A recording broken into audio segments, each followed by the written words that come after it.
who will win the 2022 NBA championship is a question discussed throughout the NBA in its current status quo as the NBA just started and is 2 games into the season for most teams. And I think that there are 8 teams that could potentially win the NBA championship this season, accounting for injuries that could potentially happen and unknown factors that we don't know yet. Since it is just the start of the season, these 8 teams could be really, really bad or really, really good and come out as the clear favorite. But I think each of them have a chance to win the NBA championship, and I'm going to rank them based on their chance of winning it from the one that I mentioned first being the least likely, I think, to the one last being the most likely. So the first of the 8 teams that I have potentially winning the NBA championship is the Miami Heat. I think the Miami Heat's fate lie in Jimmy Butler. Essentially, if he does what he did in the bubble, where he went off multiple 40-point games, played like LeBron, and almost met LeBron, prime LeBron, one of prime LeBron James standards in the finals, and beat the one-seeded Bucks and made it out of the East quite easily, I think they could win the NBA championship. But if he plays like he did in 2021, where he got swept and got outscored by a role player that is not even on that team anymore, they're going to have a tough time getting out of the first round. But there are other factors that will obviously affect them. The biggest one, besides that, being I think the addition of Kyle Lowry, as that they were the Kyle Lowry addition was voted to be the biggest addition in the offseason. Personally, I don't think it was the biggest, but it definitely was the top 3 biggest addition, and it will definitely shape the landscape of the Heat. Right now, Kyle Lowry just suffered an injury versus the Bucks, so the next time he comes back, we will be able to see the chemistry and all. The next thing that I think will affect them big time is the Tyler Hero progression. Right now, he has been playing insane. He has had a game versus the Bucks and a game versus the Pacers where he has been their best player straight up, which means that if he can keep this productivity, I think they go from a title contender to potentially one of the title favorites. I don't think they'll be the clear favorite, but one of the title favorites. Um, the way he's playing is just insane. But as we know, Tyler Hero is maybe the most inconsistent player in the NBA. He can drop you 50 one night, and then the next he can score like 6 points and take 40 shots. I think the next biggest factor is Bam's progression. I think Bam needs to develop a jump shot, at least a mid-range, and his playmaking needs to get slightly better. Besides that, his defense is elite. He's the best Giannis stopper, which is going to be key in the East, and that is obviously very key. The depth on this team is probably average. It isn't bad. It isn't great. Obviously, 2 players like Tyler Hero are going to affect the depth. But I feel like a lot of their depth went away in the offseason because they made so many moves. But they also got a bunch of key depth players such as PJ Tucker back, who I think is going to be a major factor in this Heat if they're going to make a run. Because as we saw last year, PJ Tucker's effect on the Bucks was absolutely huge, and they obviously got swept last year, which means that their improvement this year needs to be drastic, and we need to be able to see some massive changes before I put them anywhere higher than 8. I think 8 is a fair spot for them. At number 7, I have the defending NBA Finals contenders, the defending NBA Final runner-ups, I guess, the Phoenix Suns. And I think their chance to repeat last year is pretty unlikely. I don't think they'll get out of the West, but I do have them as a bit of a spoiler, the 4th team in the West. So they definitely still have a chance to repeat. One team that I did not put here was the Utah Jazz, actually. I'm just going to quickly mention them. I do not think that the Jazz have a chance simply because I do not think Rudy Gobert can be used in the playoffs. And with his contract and with his effect on the Jazz, I think they'll be a great team in the regular season. But I just don't see them competing for a championship when they cannot be played in the playoffs. But the Suns, I think their chance to repeat next year is pretty unlikely for a pretty simple fact that they got kind of lucky. I'm not saying that a team later, spoiler, maybe the champions will be here. They didn't get lucky, but the Suns got the most lucky out of any team, I would say. First, they played the Lakers, who are missing LeBron, LeBron dealing with an ankle injury, and AD dealing with obviously constant injuries as he has. I think it was a groin injury.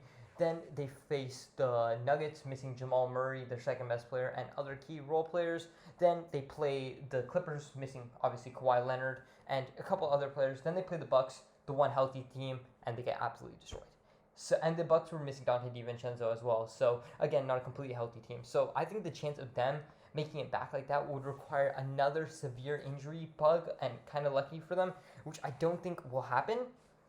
In addition, I don't think they improved that much. They retained a lot of their assets, but they didn't really improve. I think the two X factors for this team, like the last playoff run, are going to be DeAndre Ayton and Mikal Bridges. Mikal Bridges absolutely got paid this offseason, so I think I'm extremely high on him. I think he will be a great NBA player. Personally, I think he was a bit overpaid, but I still think he's a great player that they will use and will be a huge factor. And DeAndre Ayton, who did not get paid, which will either go one of two ways, either really good for them or really bad for them. I think it could go either way, but he's an X factor, so it going really good for them can easily catapult them to being one of the favorites.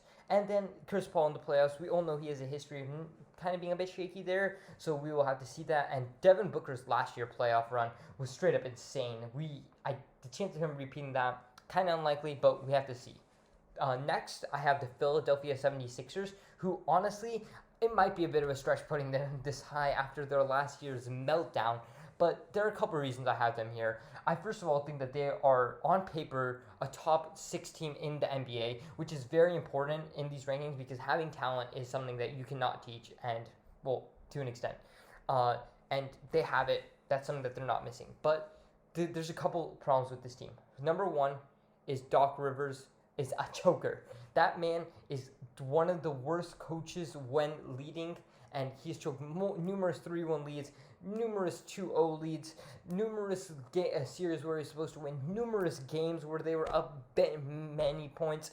He's just not the greatest coach for relying on these leads. That does not mean he's a bad coach. He's one of the best coaches in the NBA. But still, that is terrible. Then is my Embiid injury problem. Embiid, every single season, I believe, Embiid has some sort of injury problem that is just not okay, and he needs to stay healthy for them to be any good. Then is the obvious thing that you guys are probably thinking about right now. What is happening with Ben Simmons? Is he going to play? Is he not going to play? What's going on with that practice situation? We don't know what's going on with Ben Simmons. And if he is not playing or they do not trade him for significant assets, forget them being on this list. They're not making the finals. They're not making they don't stand a chance versus Brooklyn, Milwaukee, or even the Heat, for a matter of fact, without Ben Simmons, or if they trade him for the stuff that they get for him. Probably they need a superstar to even contain. And I'm actually kind of high on Ben Simmons, so I might be a bit high on the Sixers because of that. And also their depth. I really like Seth Curry. He's one of my favorite players in the NBA, and I think he is one of the most underrated players in the NBA. His role, he is insane.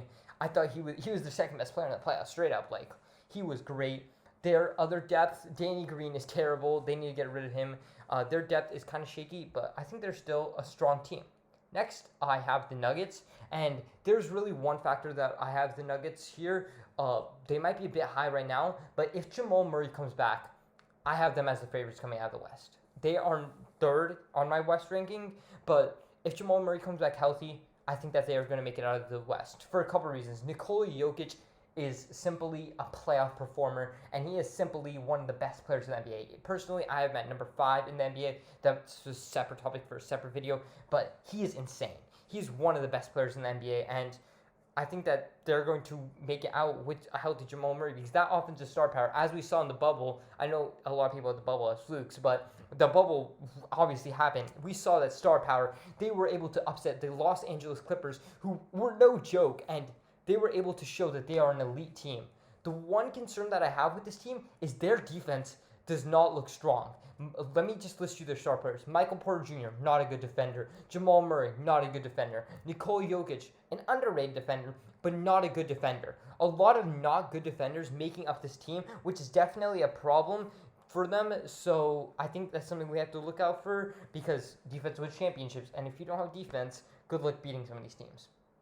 Next, at number 4, I have the Golden State Warriors. There are a couple of factors that rely on the Warriors. Again, a lot of these teams, it's so early in the season that the Heat could jump all the way from 8-1, or they could jump out of here and not even be a top 20. Okay, they'll probably be a top 20 team, but not even a top 15 team. Obviously that applies for a lot of these teams. But right now, the Golden State Warriors look absolutely on fire. First, they beat the Lakers on the opening night. Then they beat the Clippers in one of the greatest games I've ever seen from Steph Curry, which is saying something because that man is an absolute monster. And considering he was just insane in that Clippers game. I think that the Warriors have one of the highest ceilings in the NBA, depending on how Klay Thompson comes back. I think Steph Curry is a top 3 player in the NBA, and I think that he will always be a top 3 player in the NBA. His not always, but I feel like he is just so good of a shooter that his gravity is so insane that I feel like his effect will always be there. Then Klay Thompson coming back from his injury is really the X factor on this team. If he comes back and becomes Klay Thompson, which honestly I don't think he will be, which is so sad for me to say because I love Klay Thompson, but I don't think he'll come back and be the same player. But even if he's near the same player, I think that they can be a serious contender because they're a very strong team. Because if he can bring back his shooting, which I think he will, my main concern is on the defensive end. If he can bring back his shooting and they can be a solid team like that, I think they have a real chance. Next is Draymond's defense. I think that Draymond's defense will be a major factor because he anchors one of the best defenses in the NBA. He was second in DPOY last year. I don't know if he deserved to be that high, but that's a topic, again, for another video. But he is one of the best defenders in the NBA, and if he can carry that defense to a high ranking, I think that they can definitely be one of the best teams being a champion, competing for a championship. Next is their depth. I think that their depth is actually so underrated. Jordan Poole's preseason was looking like the next Michael Jordan, for God's sake. He was insane, and I think he will win Sixth Man of the Year. He's my Sixth Man of the Year favorite. I think he is just so good, and I'm really interested to see how their depth revolves around them. They have a few good strong players like Belicia. I'm so bad at pronouncing his name. A couple other strong bench players that go along with it, and of course, James Wiseman, the cum bucket, and the other rookie, Moses Moody, I believe. Strong players, and I think that they can definitely help them win a championship. At number 3, a bit of surprise here. Most people, I think, have them at number 2, but I have the Los Angeles Lakers. The Lakers have simply, to start the season, looked terrible. I'm not one to overreact, but they look terrible. I have them at number 3. I actually always have them at number 3, so this isn't changing their ranking at all based on 2 games. But they look terrible. Their chemistry is bad. Their defense is horrendous. It is terrible. It is one of the worst defenses in the NBA. And the problem is that this team was built for their defense. It obviously wasn't built for spacing when they have Westbrook, DeAndre Jordan, Rajon Rondo, Anthony Davis, LeBron James was their best shooter on the court. It wasn't built for shooting. But their defense is terrible. But their names, they have LeBron James, Anthony Davis, and Russell Westbrook. How am I supposed to put them below 3? They have some depth. Carmelo Anthony, Trevor Ariza, Rajon Rondo, DeAndre Jordan. These guys are solid NBA players. Not DeAndre Jordan, sorry. I don't want that getting clipped on me. DeAndre Jordan is not a solid NBA player. Besides that, these players are pretty solid. But there's problems with this team. First is chemistry. I don't know how good this chemistry is. We saw Anthony Davis and Dwight Howard get into a fight last game. That is not a good sign. Their chemistry looks pretty weak as is. Age. They are the oldest team, I believe, in NBA history. I'm not sure about that, but they're definitely the oldest team in the NBA right now. That's not a good thing. Anthony Davis is looking more like a bubble fluke every single day. We see him play after the bubble. He has been quite terrible, except for the opening night, but he needs to step up his game. And the biggest concern right now, Russell Westbrook. He is looking terrible. He is looking like all those Kevin Durant fans think that they are talking about, and where they say he's overrated and that he cannot help a team win. They're looking right. Okay. At number 2, this is going to surprise a lot of people. I have the Brooklyn Nets. I know, I don't have them as the favorites. A lot of this is due to what Kyrie Irving is doing, because before Kyrie Irving became not an anti-vax, I definitely had them at number 1, so don't consider me a Nets hater or anything, but I have a lot of concerns about them. First is, obviously, Kyrie Irving. If Kyrie Irving does not come back to the NBA, I do not think that they're going to win the NBA championship. I simply believe that they have too much money put into Kyrie Irving to win an NBA championship with their current team construction without him. James Harden and Kevin Durant are nice, and they are obviously great NBA players. They are 2 of the top 10 NBA players. And I think we can all agree that's a pretty consensus line that they are both top 10. They are great players, but without Kyrie Irving, I don't see them winning it all, which is obviously a problem, which is why I have them at number 2. And their depth is, they have some depth that's really nice. Such as Patty Mills, who has not missed a 3 on the year yet, 10 for 10. he is insane. But I do not like some of their depth. Like LaMarcus Aldridge had a nice game versus the Sixers, but personally, I don't see him being that helpful. I kind of don't like him that much, and I definitely don't like Paul Millsap, who doesn't look great either. Their depth is not great. Personally, I do not like Nicholas Claxton at all. A lot of Nets fans overrate him in my opinion because he does not seem very good. But they have Kevin Durant and James Harden. I can't put them below 2. Like, I feel like that's pretty consensus. They are great. They have the most firepower in the NBA. Not really close in my opinion. On their best, they're the best team in the NBA. They are everyone else's favorites to win the title besides mine. So yeah, they're the Nets. You don't understand why you're not surprised they're this high. You might be surprised they're this low. I have my reasons though, and I think everyone can understand where I'm coming from at least. And at number 1, drum roll, I have the Milwaukee Bucks. The defending NBA champions. I'm going to give you guys a couple reasons because I feel like most people have the Bucks around 2 or 3. I think at this point right now, they're consensusly number 2 because a lot of people are dropping the Lakers. Personally, I'm not too concerned about the Lakers, as I talked about. I do think that they have problems and they kind of suck right now, but I don't think that's going to sustain. I think they're going to step up their game. But I have the Milwaukee Bucks at number 1. A couple things. I think that at healthy, they have the best depth in the NBA. Their team is deep. Dante DiVincenzo is their worst starter. Brook Lopez is one of the better starting centers in the NBA, and he is their third worst starter. Jrue Holiday is an elite point guard. Chris Middleton is a top 5 small forward. I'm just thinking, and I think he is. Don't quote me. He might be like 7 or 6-ish, but I don't he is elite. He's one of the best jump shooters in the NBA. Giannis Antetokounmpo is a top 2 player in the NBA.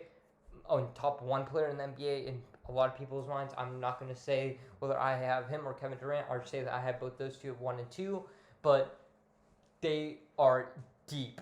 They have multiple bench players like Bobby Portis coming off the bench, Jordan Nwora, who I am very high on. I think he is an elite player. Sorry, I don't have the roster in front of me, but this rookie Mohammadi,